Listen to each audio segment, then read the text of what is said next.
Vamos a la entrevista. La entrevista es presentada por Super Selectos. Le damos la bienvenida a este espacio a José Levy. José es corresponsal internacional principal y jefe en el Medio Oriente de CNN en español. Además, bueno, es autor de varios libros. Mucha gente aquí en El Salvador obviamente reconoce esa voz y ese rostro, pues muy conocido en su cobertura. Sabe que en El Salvador tiene muchos seguidores, ¿verdad? Que lo ven y lo admiramos. José, qué gusto recibirlo hoy desde San Salvador hasta Jerusalén. Buenas tardes allá, creo. Sí, bueno, aquí estamos. Sí, aquí ya tarde. Sí, efectivamente. Muchísimas gracias por recibirme. Y bueno, un honor poder estar con vosotros.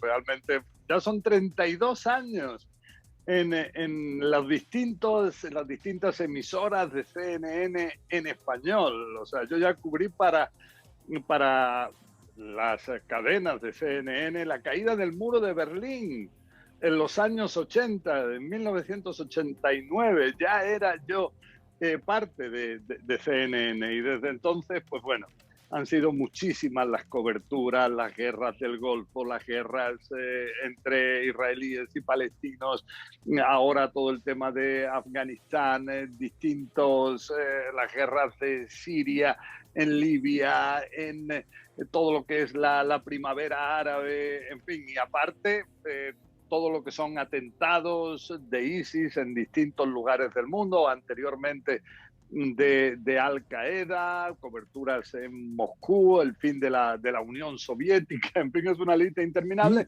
Y eso sí, un lugar de privilegio, tienen todas las coberturas relacionadas con 3 papas, Juan Pablo II, Benedicto XVI y ahora Francisco. Pero, bueno, usted está claro, José, de que bueno, es una personalidad. O sea, yo creo que usted va a cualquier lugar de América Latina y seguramente, no importa si es Buenos Aires, bueno, le presento a Claudio Martínez, es argentino, pero es más salvadoreño que muchos. Pero me imagino que usted va a las calles de Buenos Aires, a algún lugar, va a cualquier lugar en América Central, y la gente lo detiene y lo va a saludar o lo va a reconocer, o sea, es una personalidad. O sea, ese que aparece en CNN, le dicen. Usted es el que aparece en CNN, sí, José Levy. O sea, eso es algo que a veces hay que dimensionarlo y entenderlo. Digamos, la influencia, obviamente la importancia del rol profesional que usted hace, pero también a veces uno no dimensiona la cantidad de gente a la que le está informando y que está dándole toda esta información, sobre todo en estos temas a veces muy duros y complicados, José. Seguro, y sobre todo al poder haber cubierto lo que es eventos centrales de la historia, eventos a veces que llegan mucho al corazón, por ejemplo, el fallecimiento de Juan Pablo II, en el otro extremo, la elección del Papa Francisco, el primer Papa latinoamericano. Entonces, poder haber estado en momentos tan centrales hace que muchos sientan una cercanía que a mí me llena de orgullo. Hay quienes me dicen, para nosotros usted es parte de nuestra familia, porque lo hemos tenido siempre en nuestro salón. Entonces, este tipo de afirmaciones son muy bonitas, realmente entrañables. Y bueno, es un privilegio. Junto a esto también, os tengo que decir, Pencho, Claudio, que yo, por ejemplo, no valdría para vivir una situación así de que la gente me conoce nada más salir a la calle. Entonces, digo, junto a esto, que lo veo cuando llego a América Latina, que realmente, en muchos lugares pues se me conoce, pero vivo yo en Jerusalén, desconectado, a veces sí hay algún grupo de turistas, de peregrinos que me reconocen, pero son momentos muy puntuales y yo puedo vivir con algo que para mí es un tesoro junto a todo, que es la privacidad, poder estar con mi familia, poder estar con mis hijos, con mis nietos, sin esa presión que constituye al fin y al cabo cuando la gente te reconoce todo el tiempo. Claro. Antes de entrar a un detalle de esta cobertura, y de verdad, digamos, es una forma también de conocer un poquito atrás a estas personalidades que nos informan a través de este medio tan global, pero yo entender un poco, usted es español y de repente pues tiene, o sea, siendo español, su trabajo profesional lo lleva a hacer coberturas en Israel, en el Medio Oriente. ¿Cómo sucede eso? Así brevemente, José, quiero entender eso. ¿Y en qué parte de España también usted nació? Sí, bueno, yo nací en Melilla. África. Es una parte justo, es una parte africana de España. Hay todavía Ceuta, Melilla, estos son zonas españolas desde hace más de 500 años. Y la cuestión es que yo nací en Melilla. Entonces eso me permite el decir que soy un periodista africano, europeo, asiático, americano. ¿Por qué? Porque nací en África, Melilla está en África. Soy europeo porque soy ciudadano de la Unión Europea. Soy asiático porque donde estoy ahora mismo, Jerusalén, es Asia. Y soy periodista americano porque soy periodista de la CNN. Entonces vemos aquí un ejemplo de lo que podemos hablar, esa globalización que nos ha tocado vivir. Yo, en un principio, mi ambición era poder ser investigador de cáncer, poder ayudar a intentar terminar con esa lacra. Entonces, yo estaba estudiando en Barcelona, pero era la época justo post-franquista, las posibilidades de ser ahí investigador de cáncer eran mínimas. Me dicen, mira, por el hecho de ser judío, ¿por qué no intentas en Israel? Mis padres no tenían para enviarme a una universidad de Estados Unidos o de algún otro país europeo. Y entonces lo intenté, me dieron una beca y me vine para acá. Entonces, eso sí, pude terminar mi doctorado, que precisamente es en inmunología, algo que ahora está muy candente, ¿no? Porque estamos hablando del problema del COVID-19, de todo este peligro, ¿no? Entonces... O sea que usted, José, usted antes de periodista es biólogo, entonces. Sí, así es. Soy biólogo, tengo mi primer título, mi segundo título y completé mi tercer título en inmunología. Yo estuve durante 10 años matando ratones todos los días, que para mí era un traumático. O sea, yo había estudiado biología también porque amaba a los animales, entonces me encontré en una paradoja ahí muy difícil. Entonces, en medio del doctorado, en medio de esa realidad, que al fin y al cabo ahora lo veo como algo que no me gustaba a mí realmente, pensé la posibilidad de escribir para algún medio de comunicación en España. La revista Tiempo en España, que ya desapareció, me dijo, mira, vamos a intentar contigo, y empecé ahí y ya fue, vamos, una cadena muy rápida de medios de comunicación hasta que hace 32 años llegué a CNN. Pero bueno, la verdad es que no se puede saber hacia dónde te va a llevar el destino. Sí. Yo pensaba ser investigador de cáncer, inmunólogo, y terminé como periodista. Pero es que hay algo que yo le noto, bueno, nosotros somos comunicadores, que, bueno, tenemos, este espacio tiene 20 años de estar al aire en las mañanas aquí en el país. Bueno, me imagino que usted, bueno, no sé si le dijeron en la producción de CNN, miren, ahí nos han invitado a un programa de El Salvador, y yo no sé qué tanto se dio cuenta, pero mire, cada quien en su dimensión sabe lo que le quiero decir, que yo lo que noto en usted, José, es la pasión, que es lo que nos alimenta a nosotros, aquí a todo este equipo que usted ve, nos alimenta la pasión por el trabajo, por servirle a las audiencias. Quizás nosotros tenemos un lema que dice observar la realidad sin perder el buen humor, que creo que a veces es difícil ante tanta cosa, pero yo lo que y se lo digo porque así lo vivimos, lo que le observo es eso, José, pasión, ¿verdad? Porque quizás quería ser biólogo, quería estar, pero se nota, yo no sé, Chino, si vos notás, cuando él hace las notas, sobre todo con lo de los papas, ¿verdad? Yo le veo ahí una pasión que creo que es un elemento que se antepone entre cualquier cosa, y usted me lo corrige, hasta dónde esa pasión llega a cambiarte la vida por esto. Sí, bueno, es un aspecto fundamental. Yo creo que el periodismo, sobre todo en un puesto como el mío, es fundamental tener esa pasión. ¿Por qué? Sí. Porque es un trabajo que exige muchos sacrificios. Yo cuántas veces he tenido que interrumpir momentos entrañables, familiares, distintos eventos, porque de pronto surgió una noticia de última hora y tuve que dejarlo todo, absolutamente todo, para cubrir una noticia, desplazarme a un avión, ¿no? lugar. Sí, entonces, o sea, es esto, todo el tiempo surgen estas noticias que no dependen de nosotros, sino que es la realidad la que de pronto cambia y entonces hace falta realmente tener esa pasión. Yo, por ejemplo, digo, es verdad que tengo que interrumpir momentos entrañables, pero es que para mí sería aún peor el no interrumpir esos momentos entrañables y seguir en esa realidad sin cubrir la noticia que acaba de suceder, porque eso sería aún más traumatizante. Sí. Pero bueno, Sí, es hecho, un trabajo.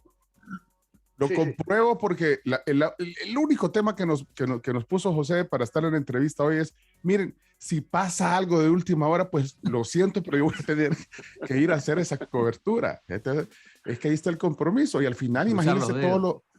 No, y lo que pasa es que tampoco es un trabajo sencillo. O sea, imagínense dónde ha estado usted, pues tampoco es eh, sucesos que, bueno, lugares peligrosos, digamos. ¿Ya? De hecho, a veces se sí, sí, pone un poco en muchísimos riesgo. lugares peligrosos, lugares, bueno, normalmente, o sea, es algo que es triste, ¿no? Pero una parte importante de las noticias que yo transmito suelen ser noticias difíciles de asimilar, difíciles Ujú. de comprender. Y entonces el gran desafío que hay ahí es intentar poner la perspectiva. Y muchas veces tengo que hacer ese trabajo porque cuando sale el breaking news, esas noticias de última hora, entonces hay que, sin haber tenido tiempo para prepararse, porque son noticias que acaban de surgir, ver cómo ese nuevo acontecimiento influye en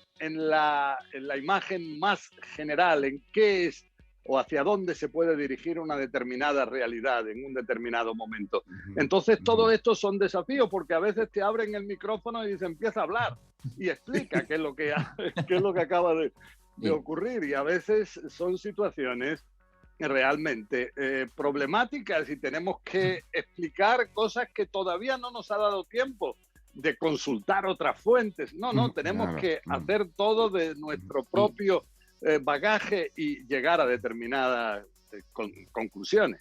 y José, por ejemplo, hablabas de interrupciones.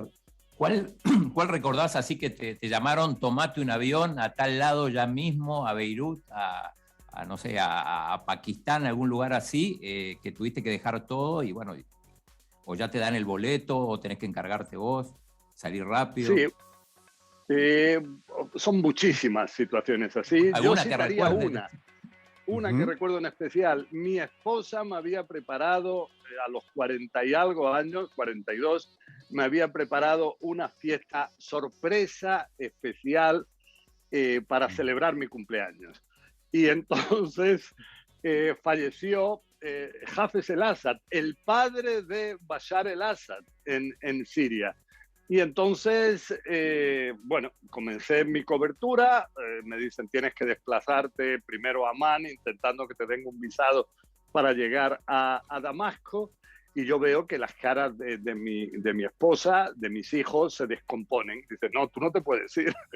Digo, ¿cómo que no me puedo ir? Como siempre me he ido. Dice, no, es que Ujú. dentro de un par de horas tenemos una fiesta y que hemos invitado a un montón de gente.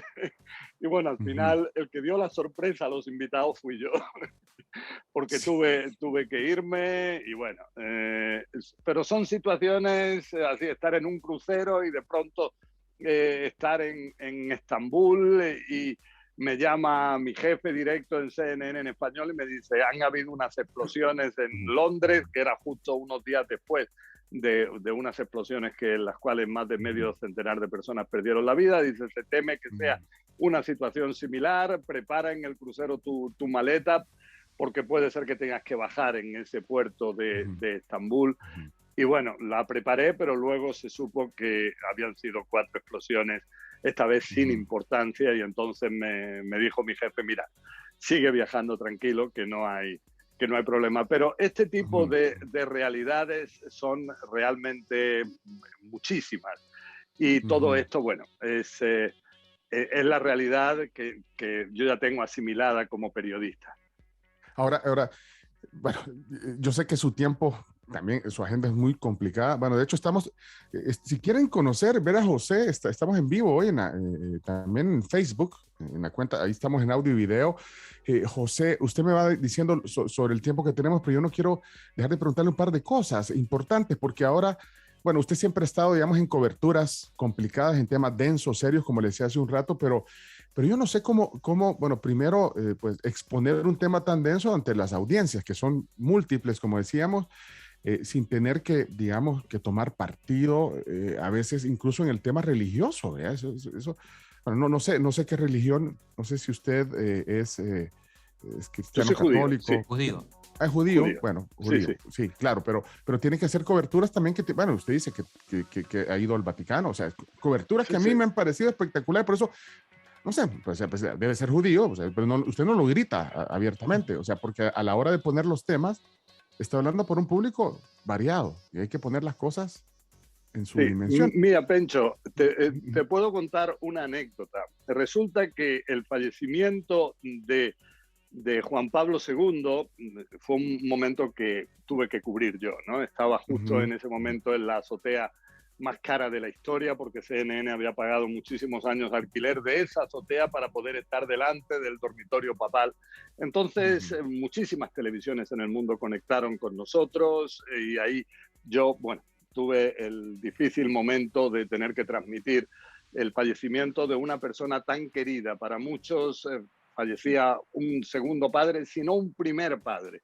Entonces, después de esa cobertura, resulta que bueno, muchas personas me han dicho en distintos momentos, José, realmente lloramos contigo, fueron momentos impresionantes, gracias. Pero una persona que tuvo una deferencia de decirle a su vocero el que me buscara en la sala Estampa, entre miles de periodistas en la sala de prensa en Roma, era el entonces cardenal Jorge Mario Bergoglio, el Papa hoy en día. Sí. Y entonces dice, mira, se lo dijo a su vocero, al padre Guillermo Marcó, dice, Guillermo, busca al señor Levi en esta sala Estampa porque quiero que le agradezcas en mi nombre su cobertura de un momento central de mi propia vida. Dile que me emocioné con él, me emocionó su manera de transmitir ese momento y también me emocionó muchísimo saber que siendo judío podía transmitir esas emociones. Entonces, yo digo, esta es mi, si se puede decir, anécdota central de mis 32 años en CNN. Pero imagínate qué importante hasta dónde tiene que llegar el rol, ¿verdad? Bueno, sobre un tema como este, o el tema, digamos, del extremismo islámico, que hay que contarlo también y hay que decirlo, y es un tema de verdad denso, complicado y que, bueno, también requiere un cuidado profesional en cómo vas a transmitir la información. Seguro. Bueno, yo no sé, José, si esto de este auge que se ve del extremismo islámico con el regreso de los talibanes al poder en Afganistán también le da una dimensión distinta también, digamos, obviamente a la situación que es complicada, difícil. Necesitamos un programa entero para hablar de eso, pero esto, digamos, dentro de la cobertura le da también una dimensión que, bueno, que hay que vigilar, que hay que ver una dimensión. O sea, esto es como un auge del extremismo islámico ahora. ¿Qué piensas, Yo creo José? que hay un aspecto fundamental que yo también lo destaqué en mi libro Terror Alerta ISIS, que es, hay que diferenciar entre lo que es la religión islámica, la religión musulmana y lo que son estos yihadistas que intentan secuestrar a una religión que predica la paz, que quiere la convivencia, que predica el no matarás, que predica el amarás a tu prójimo, que predica cosas que también las otras dos religiones, la cristiana y la judía, proclaman. Y entonces aquí vemos que estos yihadistas intentan el poner a la religión musulmana en un lugar en el cual no está. Pero ese es el arma que tienen estos extremistas. Entonces vemos una realidad muy difícil a la que llevan muchos de estos movimientos, ya sea Al-Qaeda, ya sea ISIS, ya sea también el movimiento talibán en Afganistán, que quizás ahora está cambiando Ahora mismo acaban de permitir la salida de 200 personas ya en un primer vuelo comercial de Kabul. Esta es la noticia que estamos cubriendo ahora, porque acaba de ocurrir. Entonces, todo esto son temas que son verdaderos desafíos para la humanidad. El no permitir que estos salvajes muchas veces puedan secuestrar a una religión que predica la paz, que predica la convivencia, que predica el acercamiento entre los seres humanos. Y yo creo que este es un factor fundamental a la hora de cubrir este tipo de noticias. Sí, hay un montón, la gente está bien contenta, emocionada de oírlo. Dice, después de esta entrevista apagamos las luces y nos vamos. Dice, ya esta es la entrevista que tenía que haber. Dice, y hay muchas preguntas. Yo voy a tratar de leer algunas antes de que se nos vaya el tiempo, pero aquí dice Manuel, ¿qué noticia le ha hecho quebrarse y llorar? Porque a veces son cosas duras, ¿verdad? O siempre ha tratado de ser ecuánime y no, ¿verdad? Mantenerse ecuánime. ¿Ha pasado eso alguna vez en todas estas coberturas, José? Sí, puedo decir que precisamente lo que hablé antes, el fallecimiento de Juan Pablo II, yo, consideré un error periodístico de primerísimo orden que se me cortó la voz. Entonces, el cubrir un momento central y en ese momento el que no puedes hablar simplemente porque tienes la voz congestionada. Entonces, esto para mí fue un error que en ese momento yo consideraba era imperdonable. Me acuerdo que uno de mis jefes entonces, Enrique Durán, me decía, no somos robots, somos seres humanos. Y esto es algo también que hay que entender. Los periodistas no podemos desconectarnos de lo que está ocurriendo. A veces yo veo detrás de mí en fin, plásticos con cuerpos sin vida de personas que acaban de fallecer en determinadas acciones violentas. A veces ven los cuerpecitos pequeños de niños que acaban de perder la vida unos minutos antes. Todo esto son situaciones realmente difíciles, situaciones que es necesario cubrir, pero junto a esto es muy difícil de poder asimilar. Yo he estado en innumerables lugares sangrientos donde ha muerto gente. Junto a esto puedo decir que la elección del Papa Francisco para mí fue un momento de euforia impresionante. Ese primer Papa latinoamericano fue un privilegio poder transmitir un evento así tan importante para toda Latinoamérica desde Roma. Hay una cosa que acaba de decir usted, y cometió un error periodístico, y dice, grande, al que se me quebrara la voz. Eso habla, digamos, de la esencia de un periodista. Pero yo quiero ir rápidamente a su opinión sobre las nuevas formas de que, pues sí, las nuevas formas de que la gente está conociendo la noticia, ¿ya? Y otros periodistas quizás más jóvenes, digamos, que están usando incluso otras plataformas. Yo no sé si usted ha visto que hay gente que sube a YouTube, ¿verdad?, videos Twitch. simpáticos le pongo porque, bueno, cuentan la historia, por ejemplo, de lo que está pasando en Afganistán en 4 minutos con dibujitos y todo. O sea, y la gente está viendo esos contenidos, pero realmente es interesante saber cómo lo ven los periodistas también, esta nueva forma de que entramos al tema de obtener la noticia, José. Sí, bueno, yo pude estar también viendo el cambio que significó CNN en la forma de transmitir la noticia. Yo cuando llegué a Berlín en 1989 para cubrir la caída del muro, veo, en fin, al lado de la puerta de Brandenburgo, un gran número de camiones satelitales, era lo que se utilizaba entonces, de la NBC, la CBS, la ABC, y yo preguntar, bueno, ¿dónde está el camión de la CNN para dirigirme a él? Y cubrir desde ahí. Me dicen, no, camión no, es esa carpa chiquitita que hay en el suelo, ese es el camión de la CNN. Porque ese concepto ya entonces de CNN, de informar desde todo el mundo a todo el mundo, de manera inmediata, no solamente cubrir lo que acaba de ocurrir, sino lo que está ocurriendo, esto no se pensaba que iba a tener éxito. Fue en la Guerra del Golfo, que yo también pude cubrir, que eso de seguir las guerras en directo desde los cómodos salones de los hogares era atractivo. Y entonces vino esa primera revolución, vamos a decir, que fue realmente algo a lo que llevó CNN. Pero ahora vemos esa segunda, que es el de las redes sociales, que cualquier persona puede informar lo que le da la gana a través de los medios sin ningún tipo de control. Entonces vemos, por ejemplo, lo que es Donald Trump pudo a través de esos medios crear la impresión de que él había ganado las elecciones. Luego nadie confirmó, nadie a nivel formal confirmó esa información, pero ese fake news, esas noticias falsas, se fueron propagando. Vemos ahora esas tendencias totalmente equivocadas, y lo digo también como doctor en inmunología, como se explicaba antes, de que las vacunas no hay que ponérselas contra el COVID-19. Eso no, eso es total, no está basado en la ciencia, está basado en noticias falsas que son, se van propagando por los medios, por estas redes sociales, y la gente se lo cree, porque la gente cuando lee algo piensa que eso debe estar comprobado, pero no es así.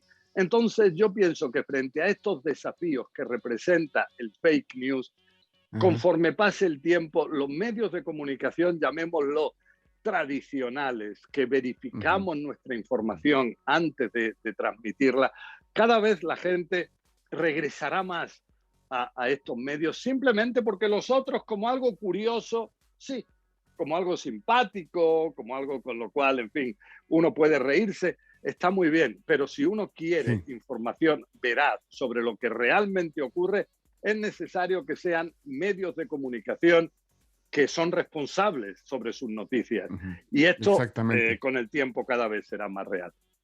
Yo lo suscribo, porque bueno, sí, quien se quiera, hay contenidos para todos, cada quien va a buscar y se va a dar cuenta de dónde está la información. Y no es un tema ni siquiera de generaciones, creo yo.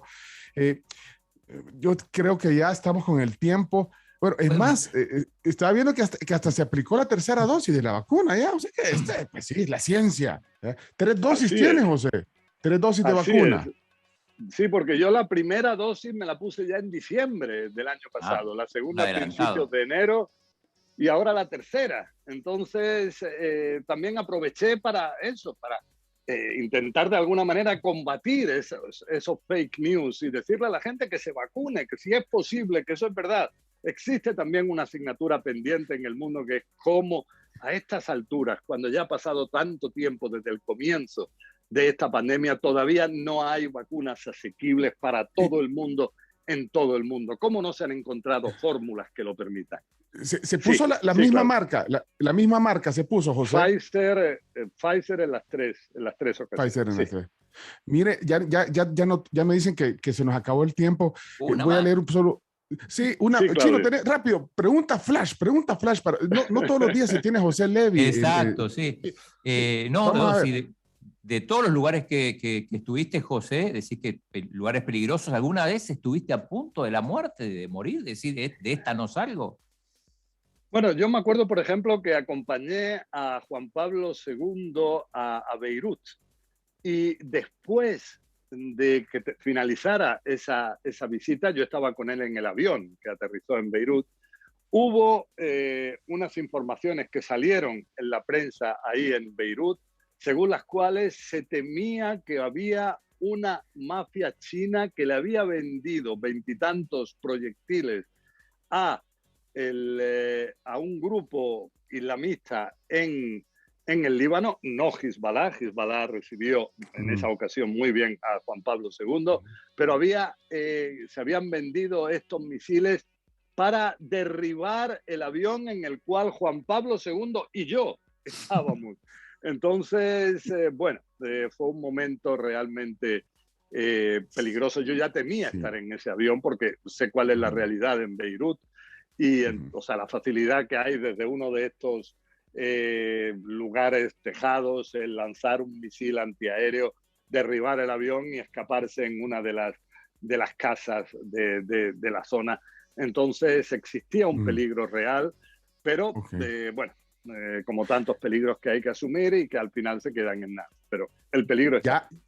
ya estamos overtime, ya se nos fue el satélite, se nos va a ir el satélite. Mire, pero si quieren oír más de José Levy, tiene un podcast. Bueno, pues también tiene un podcast. Si lo quieren oír, si lo quieren escuchar en otra faceta, hace un podcast, José. Si quiere, terminamos con eso y mil disculpas a la producción de CNN, porque aquí, imagínense, hay gente que quiere que pongamos un par de sonidos, pero bueno, el podcast, ¿dónde está? ¿De qué habla? Sí, es Desafíos Globales en las redes, en todas, en Instagram, en Facebook, en Twitter, en YouTube, en todos lados, Desafíos Globales de esto. Ahora estoy un par de semanas que voy a salir de vacaciones, pero para principios de octubre, el 1 de octubre, saldrá el siguiente podcast. Ok, mire, hay muchos mensajes, le voy a poner solo 2, son cortitos porque a la gente le gusta conectarse con personalidades, bueno, como usted. Aquí hay uno, Manuel. Buenos días, Manuel. Saludos afectuosos a José Levy. Una vez le escribí un tweet para felicitarle por su labor y me contestó. Yo estaba emocionadísimo que José Levy me había respondido un tweet. La verdad que admiro muchísimo su labor. Quería preguntarle si se volvió a encontrar con el Papa Francisco y si recordaron de alguna manera la anécdota que acaba de compartir de esa felicitación que él mandó decirle por la cobertura de la muerte de Juan Pablo II. Un abrazo bueno, para la todos. verdad, gracias, Manuel. Cuando él me vio por primera vez en la plaza de San Pedro, de pronto, José Levy, o sea, para mí fue impresionante. El Papa me reconoce a mí en plena plaza de San Pedro. Entonces, ahí pudimos comentar ese tema. Bueno, el Papa Francisco en su trato personal es una persona entrañable. Es una persona con la cual yo he tenido ya muchas oportunidades de poder estar, le pude organizar varias cosas en el pasado. Hemos estado, tenemos ahora un proyecto que es el Pacto Educativo Global, en el cual yo, otro periodista, Enrique Zimmerman, y 2 personas de la Fundación Pontificia Escolas, los subdirectores globales, somos los patrocinadores de este proyecto del Papa Francisco. Entonces, vemos ahí una relación que se ha ido forjando durante todos estos años. Son ya 8 años que él está en el trono de San Pedro. Y bueno, realmente es un privilegio para mí poder tener esa relación directa con él. Mire, Carmina me pide, por favor, ponga mi audio. Después nos hace lobby con sus productores que nos están diciendo que nos veamos. Vaya, Carmina, aquí está su mensaje. Buenos días. Yo siempre recuerdo a José Levy desde pequeña, dando noticias de Medio Oriente. Él es una de las personas por las que yo entendí el conflicto de Medio Oriente. También recuerdo cuando dio la noticia del fallecimiento del Papa Juan Pablo II, que se le quebró la voz. Para mí, como era el único papa que yo conocía, el papa que me había enseñado mi abuela, cuando lo vi a él así, entendí el significado y la magnitud de esa muerte. Así que, bueno, y de esa vida. Gracias, José Levy. Le mando un saludo y que Dios lo bendiga. Cuídese. Carmina. Muchísimas gracias, de verdad. Un abrazo. José, gracias por este tiempo. Sabes que aquí tenemos un músico de cabecera. Cerramos 30 segundos. Una canción que resume la plática en vivo. Don Lombardo, ahí está la guitarra. Suena, adelante, para cerrar. Muy bien. De Melilla para el mundo es José Levy. Hasta en el Medio Oriente está presente. Biólogo con la pasión de informar. Habemus Papa pudo decir que hasta la voz se le entrecortó. Tranquilo, José, eso no fue un error. José, José, José Levy, José, José, José Levy, José, José. En la tele yo le vi a José Levy, José, José, José Levy, José, José, José Levy, José, José. En CNN yo le vi a José Levi. Muy bien. Muchísimas gracias, de verdad, qué bueno. Eso lo quiero José, qué tener gusto. por algún lado grabado. Ojalá venga, no sé si ya vino a El Salvador, pero ojalá lo veamos personalmente un día. Será un placer, será un placer. Todavía no he tenido el privilegio de estar en vuestro país. He escuchado Gracias, cosas muy José Levi. bonitas, pero no he estado. Gracias por el tiempo. Gracias, José Nada, Levi. Un gusto. un placer. Abrazo. Hasta luego. Abrazo Gracias. desde Jerusalén. Igualmente. Bye. Bye. Desde Jerusalén, gracias. Ahí estaba, mira, una plática con José Levi, el corresponsal internacional del Medio Oriente de CNN en español. Esta plática va a estar en podcast también. Ah, ya no le enseñé mi gorra de CNN. Mira, este es un recuerdo que me dio Norma Jiménez, que era corresponsal en El Salvador de CNN, que de hecho se casó con un embajador de Israel. Norma me trajo una vez me trajo esta gorra de CNN y la guardo con cariño. Bueno, ya. Qué bueno. Cerramos. Se nos fue el satélite, señores. Gracias. Gracias. Cerramos la transmisión. Bárbaro, don Lombardo. Hoy sí se saltó la barda con ese tema en vivo. Bárbaro. Sí, va a ser hit en Spotify hoy. Bueno, cerramos la transmisión y nos vamos a una pausa. Gracias a todos los que mandaron mensajes también. Cristian Vides, Virgilio, Francisco, se mandaron, dice aquí, Ronald Ángel, hoy se saltaron la barda, invitados 5 estrellas y así muchos comentarios también.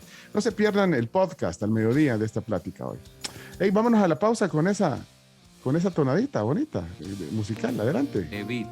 José, José, José Levi, José, José, José Levi, José, José. En la tele yo le vi a Muy José Levi. Excelente. Vamos a la pausa. Bueno, tenemos un espacio, ¿verdad? El espacio de Banco Cuscatlán. Cindy, adelante. Somos todo hoy.